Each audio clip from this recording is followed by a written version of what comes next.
Welcome to our first show with through Google Meeting. Hello, Ramos. How are you doing? Hello, Sia. How are you doing? I'm fine. Thank you. I see you're in the cold there. In the call, how do you mean? I see it's snowing by there. Yeah, I I had to select some kind of background. Okay. Uh, I'm as just it, chilling in my I get, ex-classroom. I thought it's the winter time, and Exactly. as a people who romanticizes, I thought I thought to choose a snowy environment. I just kicked my colleagues out. I have the classroom all by myself. Yeah, it's a nice intellectual, stimulating environment. That's true. So what's the topic of today? I want to talk with you about the developments in the U.S. because a lot of things are going on at the Mm, same time. You had the Republican elections. The mm. Republicans need to choose a candidate. Yep. You have the southern border crisis. Yeah. Yeah, you have the southern border crisis. Then you have Mm. uh, the war in Ukraine, the crisis in Yemen, and Yeah. then you see the. I will share my screen with you, or I'm already showing my screen. I read on Infowars, Mm. which is for me a reliable source, Yeah. that Biden regime commits economic sabotage against Texas and Europe. That's So serious, huh? if this is true, Ramos, we might get more inflation. I don't know what your thoughts about that. Well, I think first of all it's pressuring Texas. They want to pressure Texas to follow the rules of the central government because Texas has one. I think Texas has the biggest oil and gas deposits Okay, where the gas and oil is stored up, and the gas comes from can could be coming from Canada through pipelines, but mainly I think it's from the fracking operations in the United States of America in the Gulf of Mexico. Maybe you have some gas rigs. So yeah, Texas is a hub for LNG gas, and they sell it to Europe already at a high price. But yeah, if they sabotaging Texas, so there will be, as Biden maybe threatens, no gas exports outside. That means Europe is going to be hit, but also other countries is going to be hit. And that means that I don't think that the gas price will steeply go up because we going direction the spring and the summer, so there is less gas that people need to buy. I the think also, winter. Sorry for interrupting. The winter is not over yet. no, the winter is not over yet, but it's not that we're having really a cold winter. Um, and Europe has still many other options, not so many, but other options. They can, for example, go to the Qataris and make a new deal so they can buy more gas, maybe. But from Algeria, for example, there is a lot of gas also going to Europe. In the North Sea, they already still for decades pump out gas from Norway. Holland still has a lot of gas. Well, they sell it to Germany, and Germany sells it again to Holland for a higher price. That's not Okay. very smart, but well, that's Holland. Um, so in a lot of places, still you can buy your gas. I don't think that this leads to high, Okay. higher prices. Maybe for a short time, but I think this is also an election thing. An election thing. I think so. Also, You mean that this crisis might be started as a tool, as an instrument for the elections? yeah, I think so because if we had Trump now, do you think that he would blockade or would blockade the export of LNG? I don't think so. Exactly. He no, he wouldn't do that. Why not? Because he was against the high immigration. He wanted to build a wall. Yeah, he wants to build a So wall definitely. yeah. So I think this is also an election thing of Biden.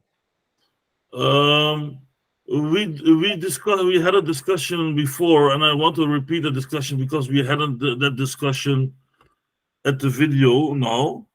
I have a little bit the opinion that we are dealing with some kind of invasion, because if it's true what I heard in the social Mhm. media that 9 million people, illegal persons, 9 million illegal persons have entered the U.S. For me, that's a demographic change. That's Yeah, some kind of replacement. But you see it as it's your opinion that the biggest reason might be have to have cheap labor. yeah. I think that is the biggest reason they want to have again a vast amount of cheap labor. But I think this is also an issue about the United States that is slowly going to the second place behind China. So if you want to still have a strong economy, you need also an economy of growth. But if the latest generation of people don't want to make kids or want to have more kids, don't want to make kids, then your economy slowly goes down. So if you want a strong economy, really strong economy to compete to be the first one in the world again, you need again growth. So you need more persons. More I persons means understand. more growth for the economy, Okay. for the internal economy, and also to be stronger than.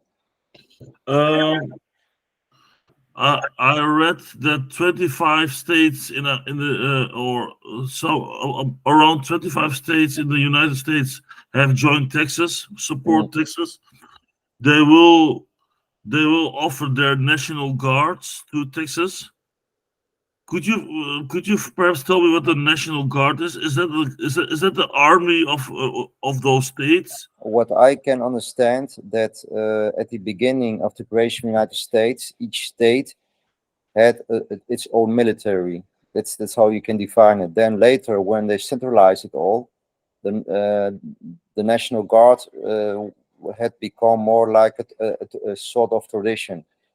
So every state has a National Guard, Okay, and but this National Guard is more centralized, directed by Washington, but it's paid by the state. That's the difference. So then the National Guard is more paid by the state, and the army is really centralized, funded. But that means that every state has a National Guard. The states with which less population, less money, has a smaller National Guard than, for example, I don't know, in Texas or California. But yeah, it's also like a security measure. It was, I think, also invented like a security measure to prevent that each state has at least a mean to defend itself, uh, in case, I don't know, states go to war with each other, which seems a strange thing, but maybe it's like a safeguard against a central government army. I don't know, but yeah, it's like a tradition. so as you are speaking about it, That that that I that, that, that, that is how I see it. The National uh, Guard. yeah. So do you see the text that that I have emphasized? Democrat call on President Biden to federalize Texas National Guard. Exactly. So Uh, it says there, the sentence to federalize Texas National Guard. It means to put it on the central command of Washington, Pentagon. So the yeah, National Guard can be also directed by the state itself. But if they federalize the Texas National Guard, it means it doesn't come under the command of Texas, but more on the command of Washington. Eh? but what I'm asking myself, we haven't studied American law, but is this constitutional? Can you, as a federal state, can you nationalize that? But we will see. I mean, if they are truly going to implement this, I, I we think I think it's more a matter like that you put it you put it in Washington and the states. I think it's like this, that in Washington they will decide among the states of the United States of America if it's allowed to federalize the National Guard of Texas in this kind of situation. But it could also be that maybe 50% of the states are against it and the other ones are for it. But okay. I think you know the map with the red colors and the white colors, and the red colors were the states that support Texas. Could you repeat yourself? Do you remember that some few days ago they put a map of the states that support Texas? They were Yes, colored in yes, red. yes. I remember. Yeah, Yes, and the other states doesn't support Texas. So yeah. I but remember. I don't know if they put it on the Senate or the House of Representatives. I don't know how. Yes, that famous map. Um, it reminds me of the Civil War of United States Okay. of America. Only in the Civil War, if the red color that is southeast, it's almost like the same states in the Civil War of America. In the north, Yeah. well, these are the other ones. I find it very interesting, the map. Reminds you about the Civil War. Yeah, it reminds me about the political situation in the Civil War. Exactly. Okay. Yeah. I mean, it's January and we have the elections in November. I mean, a lot of things can happen in the meantime. Things are changing very quickly. Before you know, we might be in some kind of civil war. You know, I don't say that there's going to be a civil war, but for me, the elections are far away, Yeah, and I do not know if Americans are ready to have a civil war, but I do think that if this goes further on, that maybe you can see some extreme situations where there gonna be some shooting. Maybe some people will die. I don't know, but I don't hope so. But this is pretty serious, I think. this is pretty serious. Um, I also saw that some truckers are heading to Texas. To support Um, Texas. Major convoy to the Texas border. It reminds of Canada. Yeah, that's Exactly. yeah, major convoy. A lot of truckers. Yep. What I see is the massive people have these under skin dissatisfaction, and I think this is the catalysator. How this is the thing that can cause a chain reaction. Yeah, I think so because here, I think what's at stake here is also the national identity of. I say it like this: the white man, United States, huh? Yeah, Or the identity of United States itself, how it's created. Because let's be honest, it is created by white Europeans. yeah, Okay, they took the land of the Indians and they imported free labor from Africa as slaves. But the ones who formed the United States like it is, it's a white idea, the European white idea. that's So true. Yeah, so I think this case of the 6 or 9 million immigrants already entered the United States is also a matter of national identity. They don't feel anymore that America's going to be this America from many yeah. years ago. I mean, but we can imagine that. I mean, whatever country deals with a massive invasion, whatever country it is, its national identity is going to change, right? exactly. If you're gonna import through legal illegal means 6 or 9 million people, in this case South Americans, Middle Americans, they Yeah, will change the demography for sure. The South of America, United States of America, is already changing the but what I want to ask demography. you, what I want to ask you also spontaneously, and you might not want to answer the question because of economic backgrounds.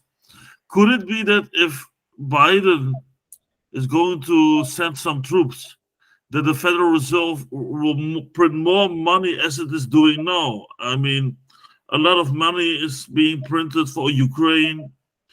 For the could this could the money printing be stimulated because of this border crisis, or how do you see that?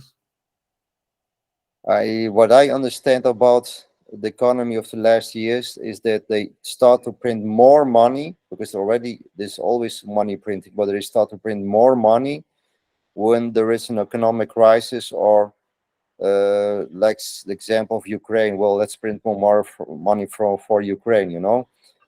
This crisis here, they say that's going to hurt Texas and indirectly Europe, but on the long term, I think it's going to also hurt the own internal American economy. Yeah, I was listening to the Liberty Report, headed by Ron Paul, the Yeah. libertarian, and he invited a person he knew from since he has been knowing from the 70s.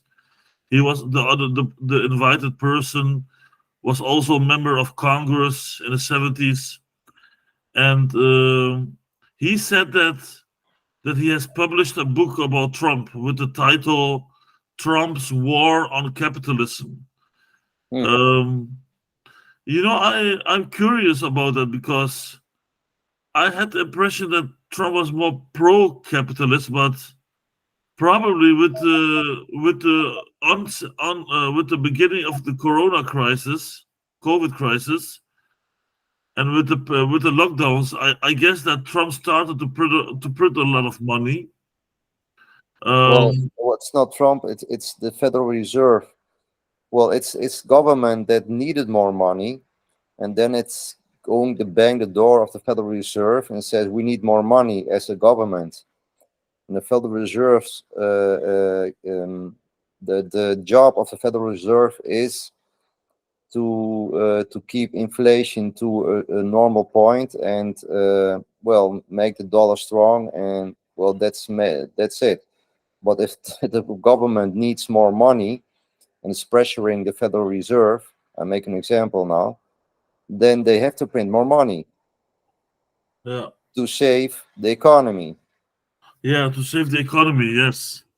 but also maybe indirectly also to save the world economy, because still there's more dollars in the world than any other coin.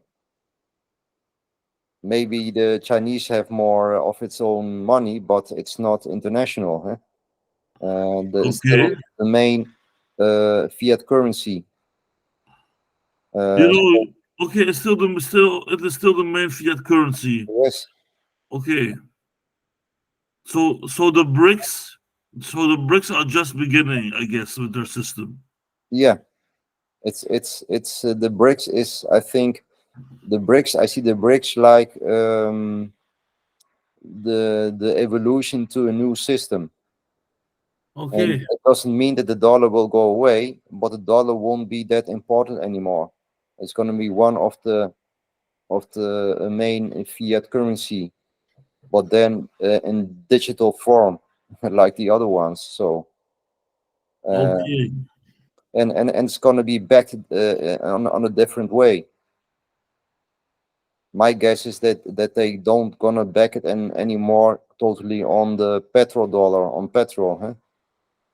Well, uh, I heard that Saudi Arabia joined the BRICS. I Yes. mean, uh, S- Saudi Arabia was a necessity for the petrodollar, right? I mean, Yeah, but Could- the Saudis are also very realistic in the sense they know that's it's not going to last forever.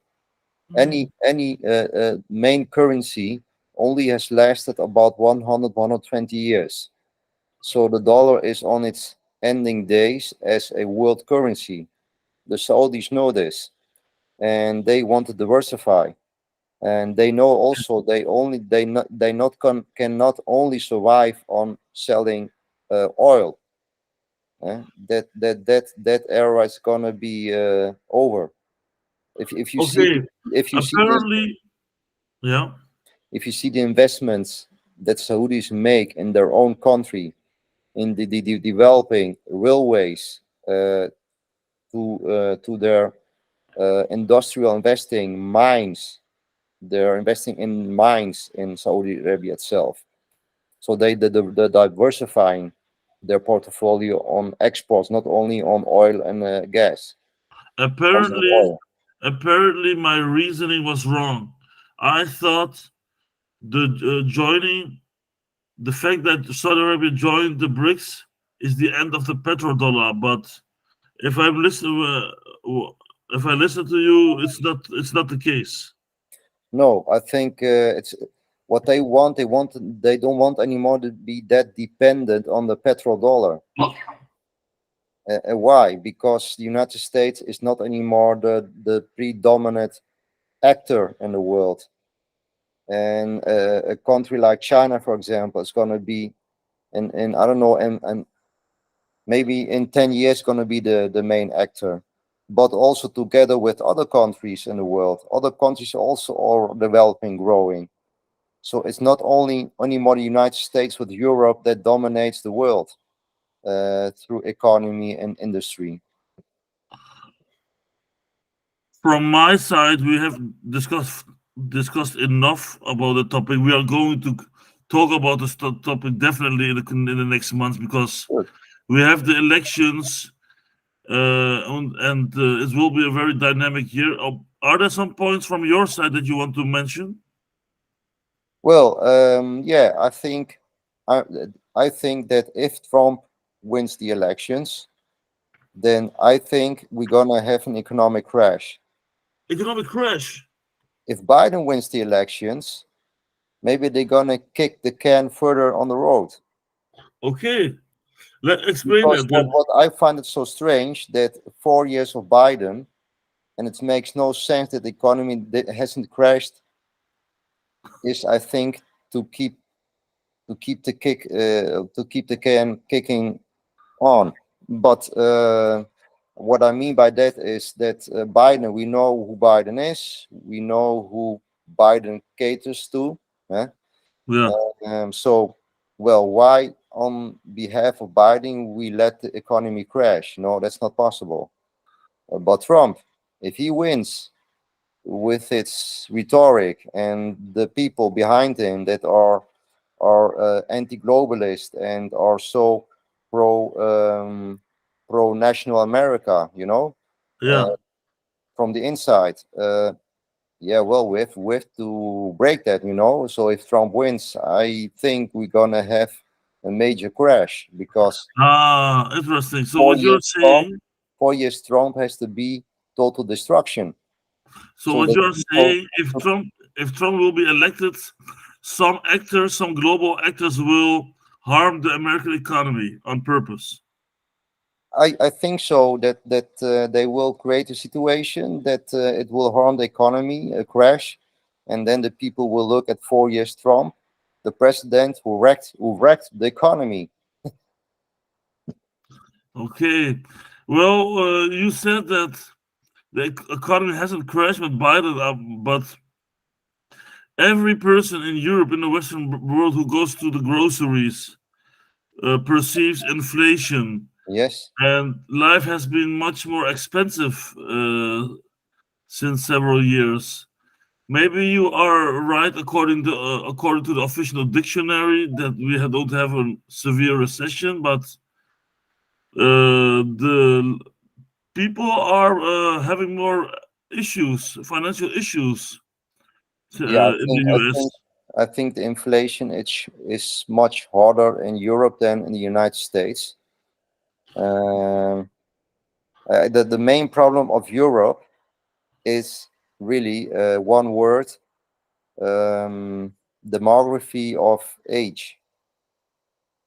But actually, Europe you is aging. Too many, not too many. There are not so many young people anymore. The growth of new people.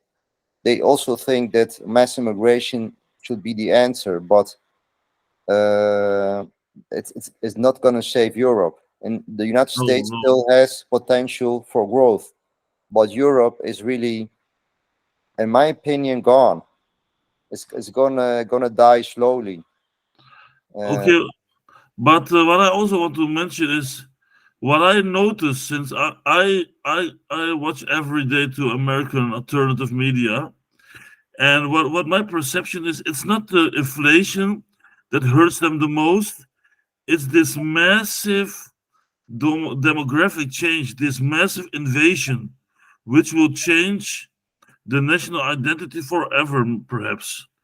That's my perception. People are being hurted financially, definitely.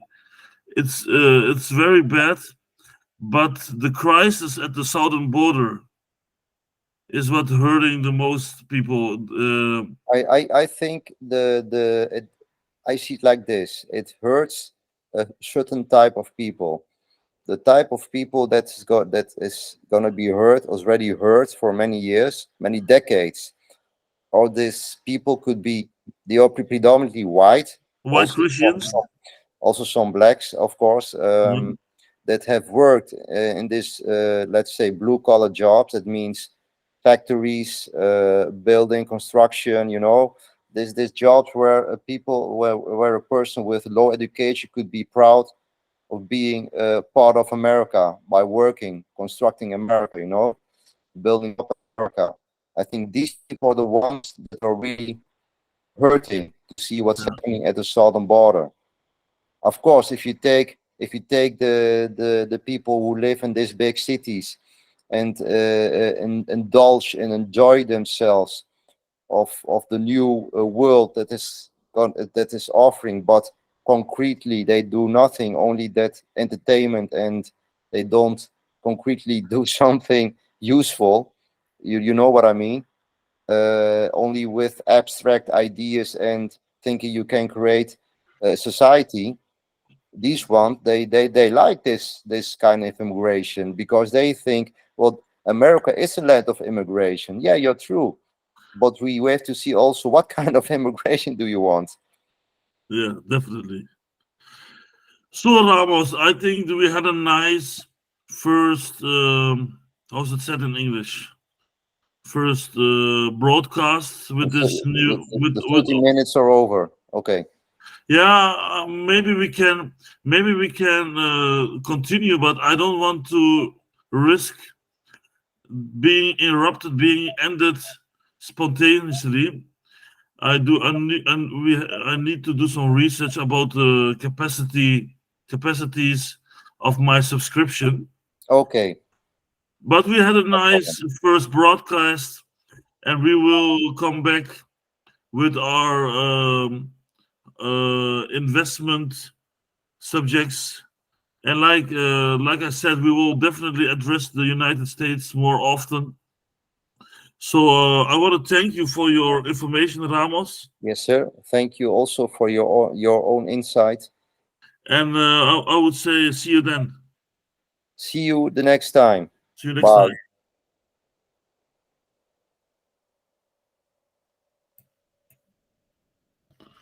Wacht even.